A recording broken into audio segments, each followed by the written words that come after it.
Good afternoon, everyone.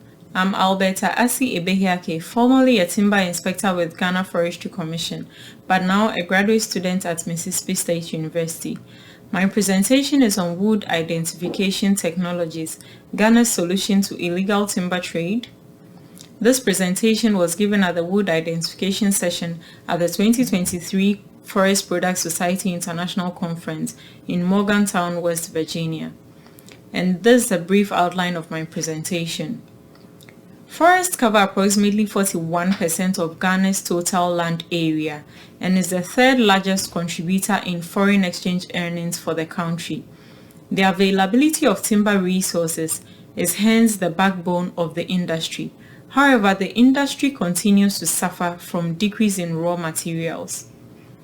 Ghana presently produces 15 wood products in about 42 species to 38 different countries worldwide, and about 100 timber species are used domestically, although some are classified as lesser used species.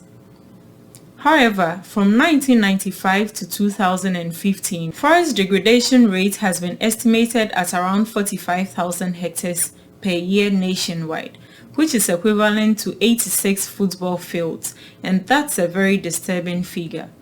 Due to the rate of forest degradation, prime and valuable species such as Iroko, African walnut, and Afromosia cannot sustain the industry for a long time.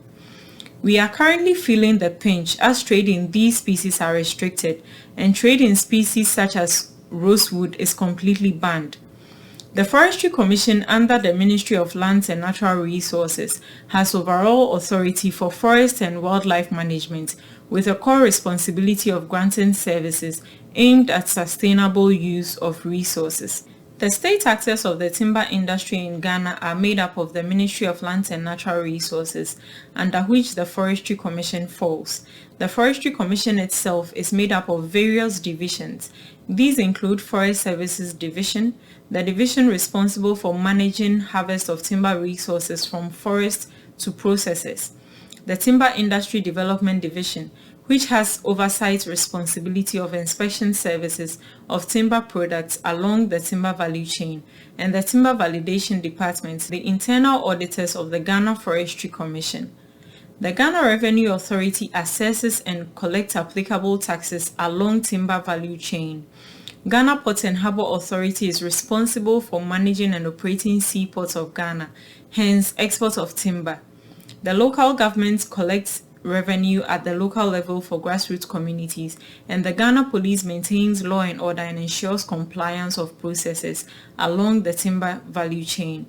Some non-state actors include timber contractors, of which there are about 1,031 timber processors as of 2022, timber market wholesalers and retailers across the country, non-governmental organizations and civil society organizations who help the timber companies ensure regulatory compliance by offering them trainings every now and then. Despite the many benefits of the industry, there are some challenges, and these range from unsustainable exploitation, forest conversion to agriculture and other land uses, to chainsaw milling, and more recently illegal mining in forest reserves and timber species mislabeling and adulteration. I fondly recall my first day at a log yard with my supervisor at the time, who trained me on how to use non-anatomical features like scent, bark of logs, and log appearance to identify timber species.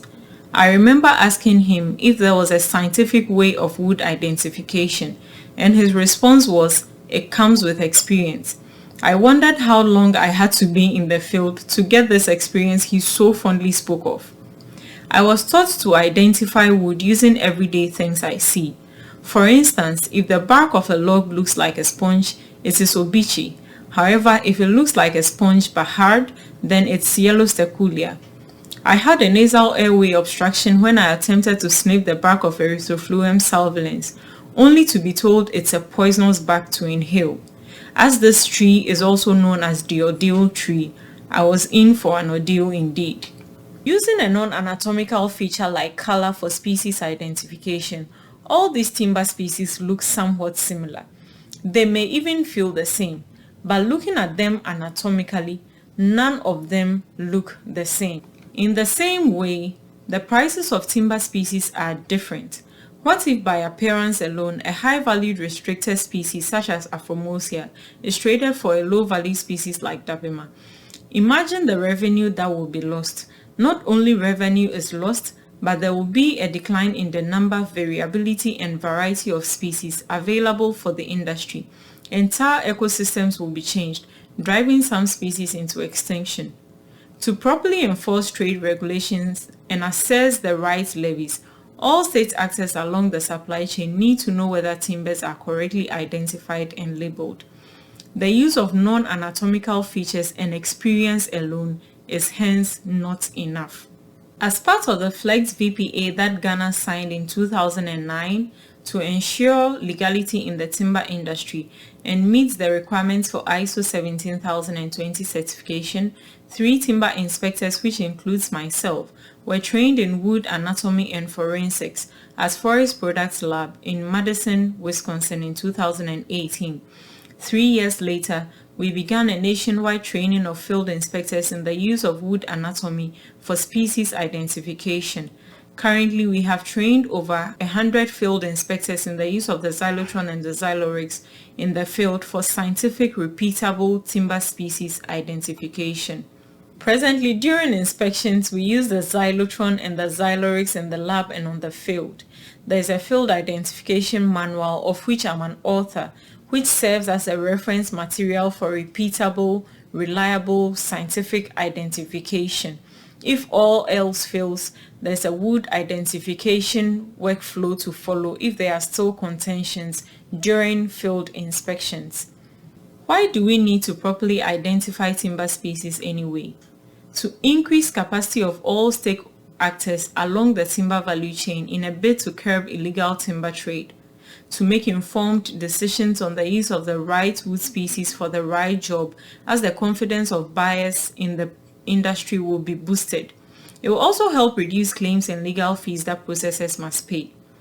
Correct identification will help curb illegal transboundary timber trade, where illegal and mislabeled timber is brought into the country to be shipped overseas in a bid to avoid paying taxes from the source countries.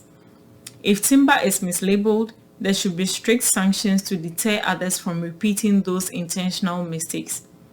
This will help restore our forest and timber resources available for the industry. We are looking to achieve this by educating state actors along the value chain, knowledge sharing to introduce the technologies to the public to boost users' confidence in the industry, and eventually develop the technology for veneer identification, which is one of the main products produced in Ghana. Thank you for your keen attention. If you have any questions or comments, please feel free to share them below. Stay tuned for more exciting developments from the wood identification team here at Mississippi State University.